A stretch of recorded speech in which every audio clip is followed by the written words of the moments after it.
Hello दोस्तों, मैं Sarla Yadav SY Hindi platform channel पर एक बार फिर से आप सभी का हार्दिक अभिनंदन करती हूं।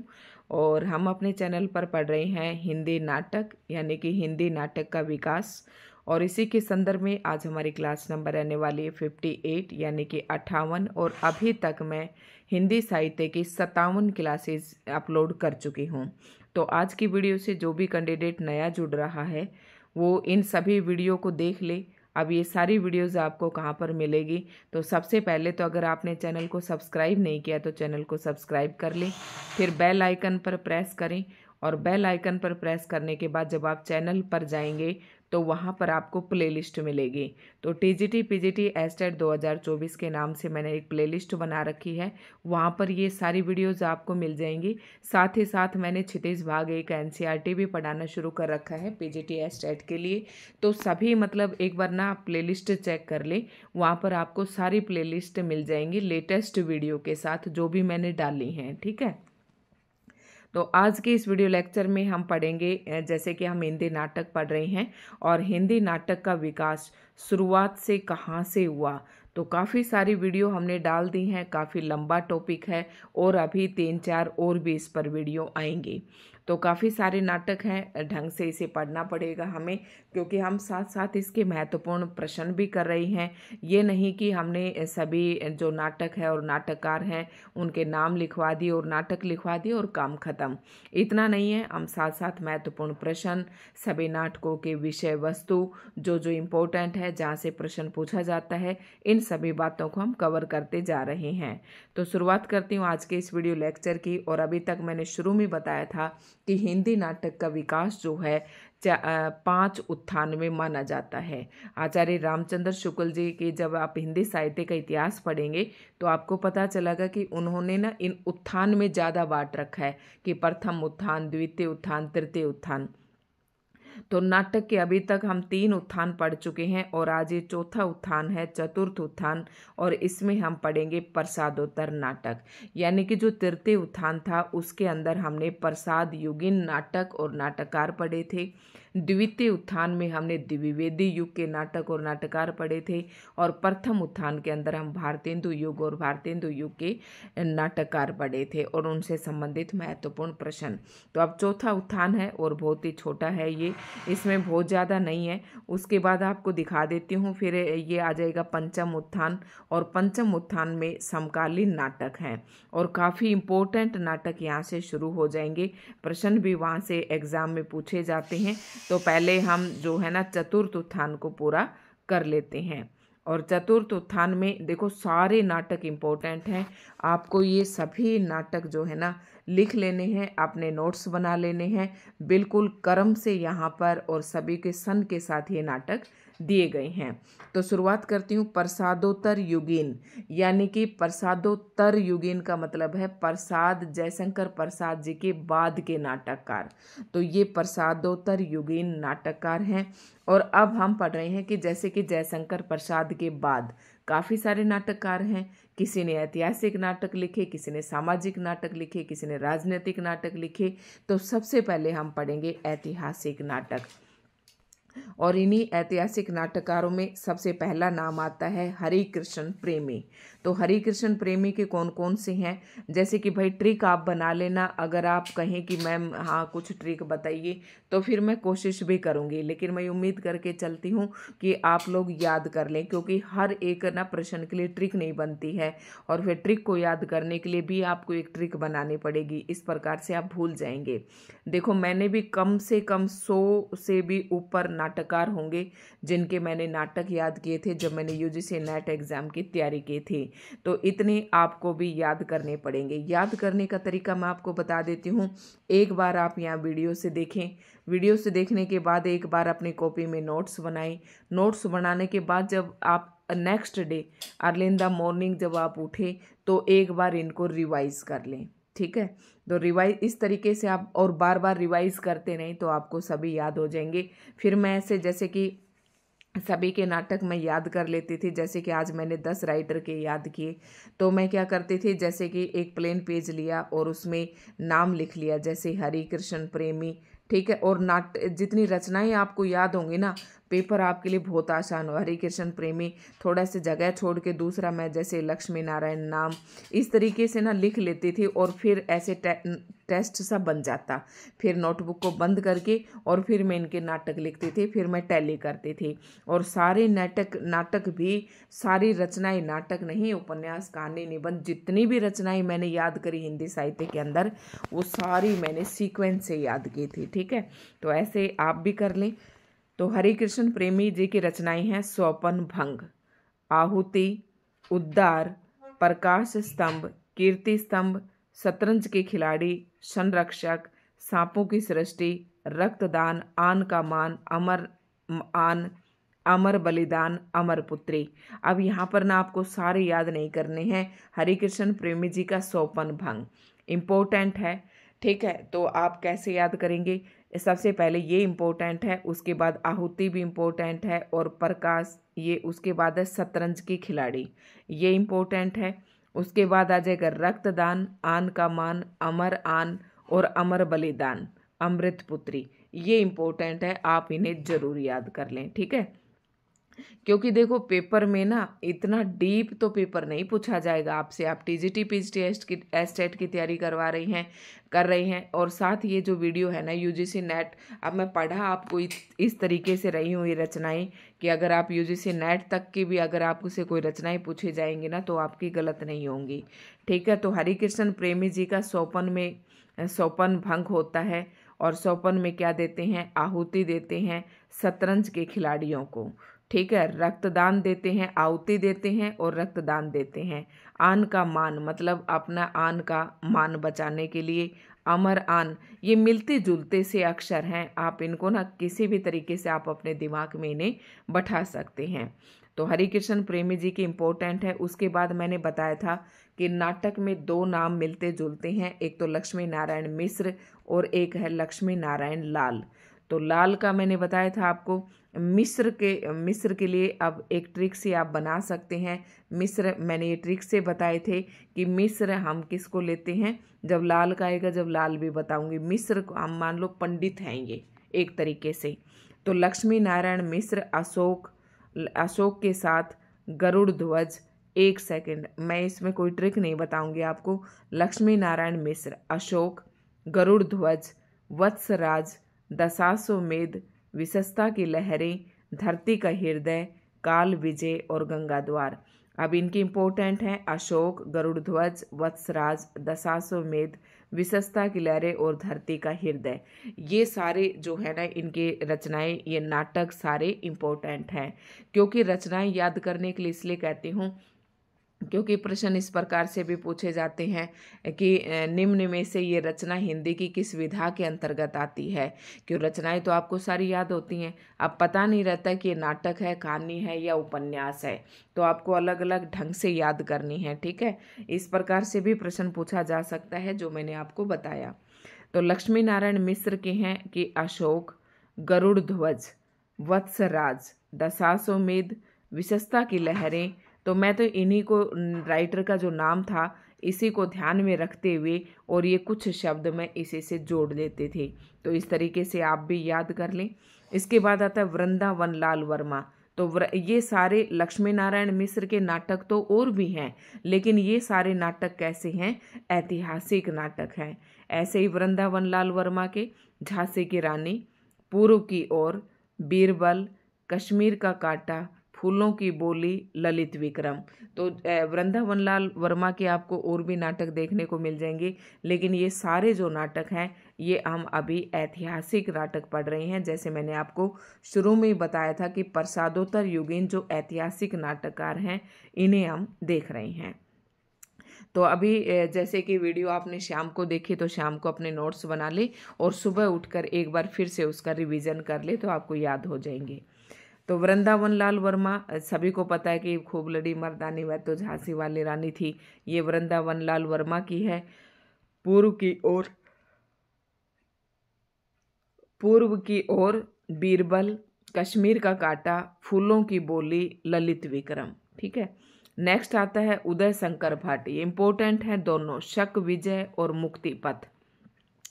तो ये जो नाटक है ना दोनों ही, ये क्या है? ये नाटक दोनों ऐतिहासिक नाटक है। उसके बाद आता गोविंद वल्लभ पंत। इनके भी बड़े अच्छे मज़े आते हैं याद करने में कि राजमुकुट, अंगूर की बेटी, ये यहाँ पर दिए नहीं गए हैं इनके नाटक, यहाँ पर केवल गोविंद वल्लभ पंत के ये ऐतिहासिक नाटक हैं। ठीक है। और मैंने बताया था कि जैसे कि अभी मैं ऐतिहासिक नाटक पढ़ा रही हूँ, थोड़ी देर में मैं सामाजिक नाटक भी बताऊंगी इसी युग के। तो राइटर का नाम आपको एक ही बार लिखना है, लेकिन वहाँ पर थोड़ी थोड़ी आप जगह छोड़ दें और उसके और जब नाटक आते हैं तो वो भी यहाँ पर ऐड कर देना। गोविंद वल्लभ पंत, राजमुकुट, अंतपुर का छिद्र, तुलसीदास और आत्मदीप, इनके सारे इम्पोर्टेंट हैं। उसके बाद आता रामकुमार वर्मा का कौमुदी महोत्सव, विजय पर्व। ठीक है, कौमुदी महोत्सव ये इम्पोर्टेंट रचना है, याद रखना। कौमुदी महोत्सव जो नाटक है वो किसका है? रामकुमार वर्मा का, क्योंकि रामकुमार वर्मा का ना एकांकी में बड़ा नाम है। अब देखो प्रसादोत्तर युगीन, ये आगे पौराणिक नाटक, अब नाम वही है जैसे उदय शंकर भट्ट, ये गोविंद वल्लभ पंत। ठीक है, तो गोविंद वल्लभ पंत की आपने ऊपर जैसे रचनाएं लिखी होंगी यहाँ पर इन्हीं में ऐड कर दे और ब्रैकेट में लिख दे कि ये पौराणिक नाटक है। ठीक है, तो उदय शंकर भट्ट के है राधा, अशोक वन नंदिनी, गुरु द्रोण का अंतर्निरीक्षण और अश्वत्थामा असुर सुंदरी। तो इसमें कोई खास नहीं है। गुरु द्रोण का अंतर्निरीक्षण ये आप याद कर सकते हैं, अशोक वन नंदिनी और अश्वत्थामा। ठीक है, ये इम्पोर्टेंट है। गोविंद वल्लभ पंत का ययाति। ठीक है, ययाति। पांडे बेचैन शर्मा उग्र का गंगा का बेटा, ये कैसे नाटक हैं? पौराणिक नाटक हैं। और कौन से नाटक हैं? प्रसाद युगीन नाटक हैं। उसके बाद नेक्स्ट आता है, इस उत्थान में सिर्फ हम चौथे उत्थान में इतना ही है, बहुत ज़्यादा नहीं है। ठीक है, उसके बाद सेठ गोविंद। तो सेठ गोविंद दास का कौन सा है? कर्ण, ये पौराणिक नाटक है। और श्री रांगे राघव का स्वर्ग भूमि का यात्री। ये सारा आपको याद नहीं करना है, टीजीटी पीजीटी एस्टेट के लिए अगर आप तैयारी कर रहे हैं तो अभी तो वीडियो थोड़ी छोटी हुई है। पंचम उत्थान मैं और शुरुआत कर देती हूँ। पंचम उत्थान यानी कि समकालीन नाटक, इसमें थोड़े से आपको बातें ध्यान में रखनी पड़ेंगी कि मैडम पंचम उत्थान इसका नाम क्यों दिया, समकालीन नाटक इन्हें क्यों कहा गया। जैसे कि अभी तक तो नाटक थे ना, जैसे भारतेंदु युग, द्विवेदी युग, प्रसाद युगीन नाम दिया जा रहा था, लेकिन यहाँ पर समकालीन नाटक दे दिए। समकालीन मतलब उस समय कि जो स्थिति समाज में थी या मनुष्य की जो हालात थी, मनुष्य के अंदर जो विसंगतियां थी, उन्हीं को ध्यान में रखकर ही उस समय जो नाटक लिखे गए वो थे समकालीन नाटक। ठीक है, तो इसकी शुरुआत कर देते हैं। सन 1961 ईस्वी में सर्वप्रथम मार्टिन एस्लिन ने एब्सर्ड का मतलब होता है हिंदी में विसंगति विसंगति शब्द का प्रयोग एवं व्याख्या की। तो यानी कि इसमें ना समकालीन नाटक वो नाटक होते हैं, उन नाटकों को कहा गया जो विसंगति पर आधारित था। अब विसंगति शब्द का आपको मतलब भी यहाँ पर समझना है। सबसे पहले तो आप ये देखें, मैं ये भी बताऊंगी कि विसंगति शब्द है क्या, किस प्रकार के नाटकों को विसंगति नाटकों की संज्ञा दी गई। तो यहाँ पर ये याद रखना कि विसंगति शब्द का प्रयोग सबसे पहले किसने किया, तो 1961 में इसका सर्वप्रथम मार्टिन एस्लिन ने इस शब्द का विसंगति शब्द का प्रयोग किया। और एब्सर्ड शब्द जो है ना इंग्लिश का शब्द है और इसका हिंदी में शब्द है विसंगति, और विसंगति शब्द का सर्वप्रथम प्रयोग मार्टिन एस्लिन ने किया 1961 में। हिंदी के विसंगति नाटकों पर सर्वाधिक प्रभाव प्रसिद्ध एब्सर्ड नाटककार, यानी कि एक नाटककार था जिसने विसंगति से संबंधित ही नाटक लिखे, और उस नाटककार का नाम था सैमुअल बेकेट। ठीक ने बेटिंग फॉर गोदो और एडगेम नाटक का पढ़ा। मतलब ये दो नाटक हैं, एडगेम और बेटिंग फॉर गोदो, ये दोनों नाटक एब्सर्ड नाटक है, यानी कि दोनों ही नाटक विसंगति पूर्वक नाटक हैं। ठीक है, हिंदी में विसंगति नाटकों की शुरुआत भुवनेश्वर के लघु नाटक ऊसर से माना जाता है। आप भुवनेश्वर के नाटक पढ़ के देखना, तांबे का कीड़ा, आलसी, है ना, कारवा, लाटरी, ये सारे। तो हिंदी में विसंगति नाटकों की शुरुआत किसने की? भुवनेश्वर के लघु नाटक, एक भुवनेश्वर का एक नाटक है उसर, वहाँ से विसंगति नाटकों की शुरुआत हुई। अब विसंगति का आप समझिए कि विसंगति नाटक वो नाटक होते हैं विसंगति जो मानव की मनुष्य की विसंगतियों पर आधारित होते हैं, यानी कि विसंगति नाटक जो नाटक होते हैं इनमें नायक और खलनायक नहीं होते हैं।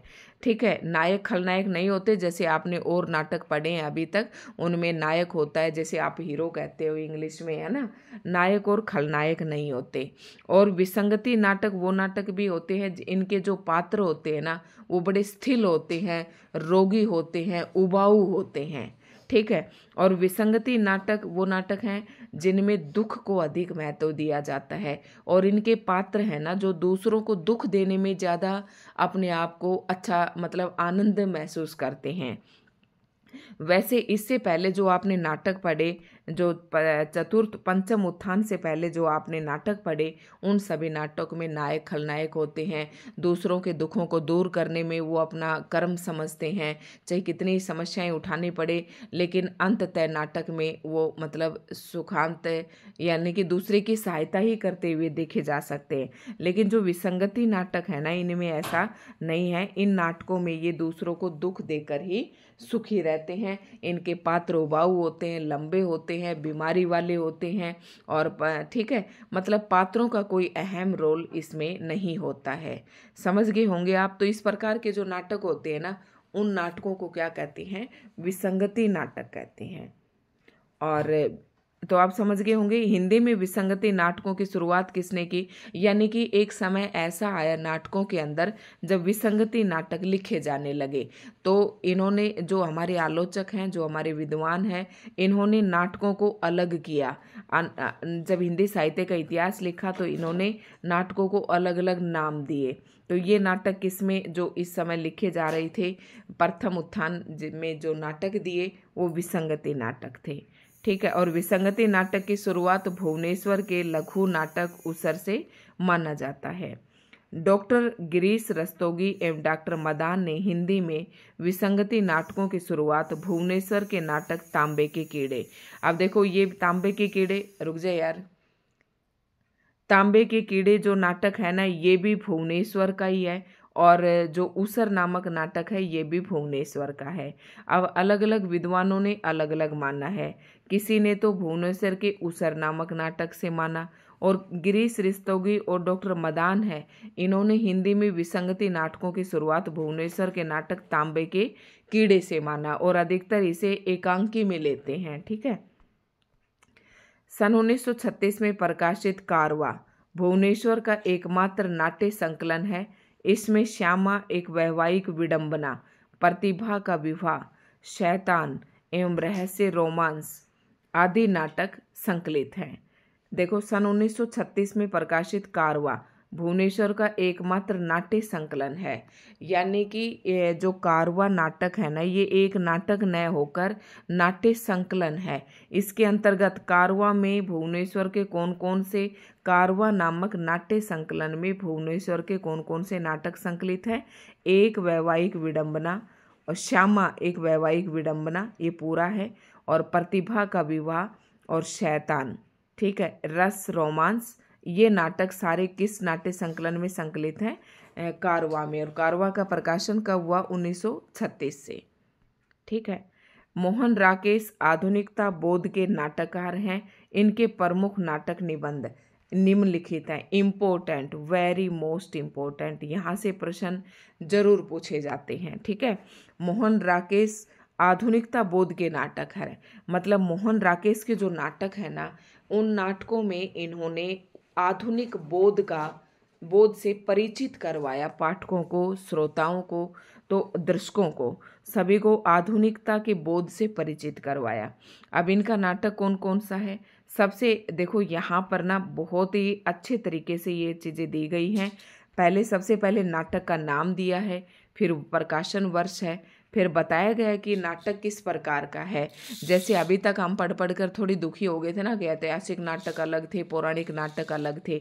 अब सारे नाटक एक राइटर के एक ही साथ आपको देखने को मिलेंगे। ठीक है, अब इनके पात्र भी दे रखे हैं भाई, वेरी मोस्ट इम्पोर्टेंट, यहाँ से कई बार एक प्रश्न जरूर बन जाता है।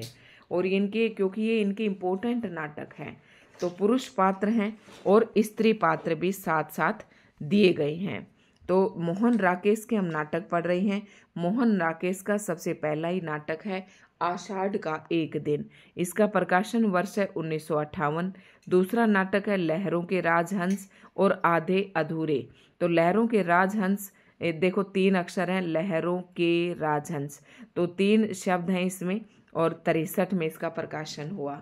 आषाढ़ 58, आषाढ़ 58, थोड़ा सा इस तरीके से ध्यान रखिए क्योंकि इम्पोर्टेंट है, हो सकता है किसी एक नाटक का प्रकाशन वर्ष भी आपसे पूछ ले। तो आषाढ़ का एक दिन 1958 में इसका प्रकाशन हुआ। आधे अधूरे 1969, 1969 में इसका प्रकाशन हुआ। और जो ये दोनों ही नाटक हैं, आषाढ़ का एक दिन और लहरों के राजहंस, ये दोनों ही नाटक कैसे नाटक हैं? ऐतिहासिक नाटक है। अब आषाढ़ का एक दिन है ना, इसमें भी पूछे जाते हैं, जैसे कि इसके पात्र पूछे जाते हैं। तो आषाढ़ का एक दिन, इसमें पात्र हैं कालिदास और विलोम और मातुल और दंतुल। अगर आप ये आषाढ़ का एक दिन नाटक आप पढ़ना चाहें, नाटक तो खैर मैंने अभी नहीं पढ़ाए हैं, तो इसमें इसके आषाढ़ का एक दिन कैसे याद रख लेंगे? कालिदास, विलोम, मातुल और दंतुल। ये तो क्या है?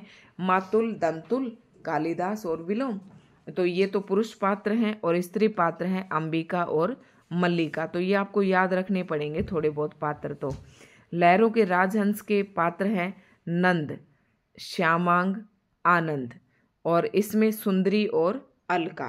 तो ये याद रखना है, नंद, नंद का बेटा श्यामांग, मैं वैसे ट्रिक बता रही हूँ ये आपको, और आनंद, ठीक है। सुंदरी और अलका ये लहरों के राजहंस में है।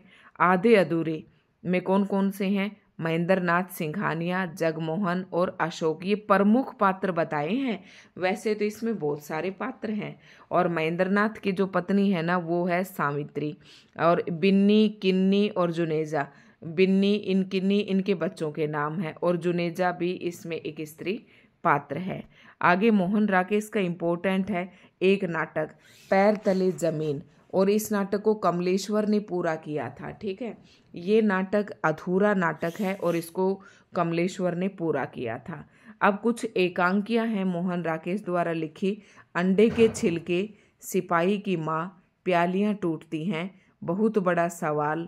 तो ये सारे क्या हैं? एकांकी हैं। यानी कि मोहन राकेश की जो एकांकी हैं वो भी यहाँ पर साथ साथ दे रखी हैं। तो काफ़ी याद रखना है। प्रमुख जो नाटक थे ये 3 थे, आषाढ़ का एक दिन, लहरों के राजहंस और आधे अधूरे। उसके बाद चौथा नाटक आता है पैर तले जमीन, और ये नाटक कैसा है? अधूरा नाटक है। उसके बाद एकांकी, जिसमें ये जो एक अंक पर आधारित होती है उसे एकांकी कहते हैं। और एकांकी आपको पता है कि हमारे हिंदी साहित्य में एक अलग से विधा है अपने आप में, लेकिन इस बुक में यहीं पर दे दिए गए हैं साथ साथ मोहन राकेश के, तो आप भी याद कर लें। अंडे के छिलके, सिपाही की माँ, प्यालियां टूटती हैं, बहुत बड़ा सवाल, ठीक है। ये सारे क्या हैं? एकांकी हैं। तो अब ध्वनि नाट्य हैं, पार्श्व नाट्य, ये आप इनको चाहे आप रहने दें, ठीक है, या करना चाहें तो आप इन्हें कर सकते हैं। वैसे आज तक ये कहीं से पूछे नहीं गए हैं। अब देखो इन्हें पढ़ेंगे, जैसे कि लहरों के राजहंस नाटक अभी आपको बताया कि इसका प्रकाशन वर्ष आपको याद आ गया होगा, याद कीजिए। मैंने बताए थे इसमें 3 शब्द हैं, तो 1963 में, ठीक है। नाटक की रचना मोहन राकेश ने अश्वघोष के महाकाव्य सोरानंद के आधार पर किया, ठीक है। अश्वघोष का एक महाकाव्य है सोरानंद, उसी के आधार पर लहरों का राजहंस नाटक लिखा मोहन राकेश ने, ठीक है। उसके बाद आता है, तो अभी हम यहाँ पर सिर्फ मोहन राकेश के बारे में ही थोड़ा सा पढ़ेंगे, बस फिर अगली वीडियो में। आधे अधूरे नाटक को समकालीन जिंदगी का पहला सार्थक हिंदी नाटक माना जाता है। यानी कि जो आधे अधूरे नाटक है जिनका प्रकाशन 1969 में हुआ, जिसमें सावित्री और महेंद्र नाथ हैं, और इसमें इस नाटक को समकालीन जिंदगी का, यानी कि उस समय की जिंदगी का पहला सार्थक हिंदी नाटक माना जाता है। आधे अधूरे नाटक को मील का पत्थर भी कहा जाता है। ये प्रश्न इंपॉर्टेंट है, पूछा जा सकता है कि किस नाटक को मील का पत्थर कहा जाता है। तो आधे अधूरे नाटक को मील का पत्थर कहा जाता है। बीज नाटक को ही वस्तुतः लघु नाटक कहा जाता है। अर्थात बीज नाटक लघु आकार के ऐसे नाट्य प्रयोग होते हैं जिनमें विस्तार को समेटने की क्षमता होती है। मतलब बीज नाटक कहें या लघु नाटक कहें, यानी कि छोटे नाटक, वो ये छोटे नाटक या लघु नाटक वो नाटक होते हैं जिसमें विस्तार को समेटने की क्षमता होती है। मतलब ये नाटक दिखने में तो आपको छोटे दिखेंगे, लेकिन इसके छोटेपन में भी इतना बड़ा है कि ये अपने आप में बहुत ज़्यादा विस्तार को समेट कर रखते हैं। अब आगे आता है डॉक्टर विष्णु प्रभाकर, और इनके नाटक जो हैं काफ़ी इम्पोर्टेंट हैं, क्योंकि ये सारे नाटक जो है ना, इनके विष्णु प्रभाकर के नाटक क्रम से लगाने के लिए बहुत बार पूछे जाते हैं। तो यहाँ से हम कल की वीडियो में पढ़ेंगे। और आज की वीडियो में दोस्तों इतना ही था। आज की वीडियो आपको कैसे लगी कमेंट करके ज़रूर बताएं। नाटक का टॉपिक अपने आप में काफ़ी लंबा टॉपिक है, लेकिन अब हम इसे जल्दी ही पूरा कर देंगे।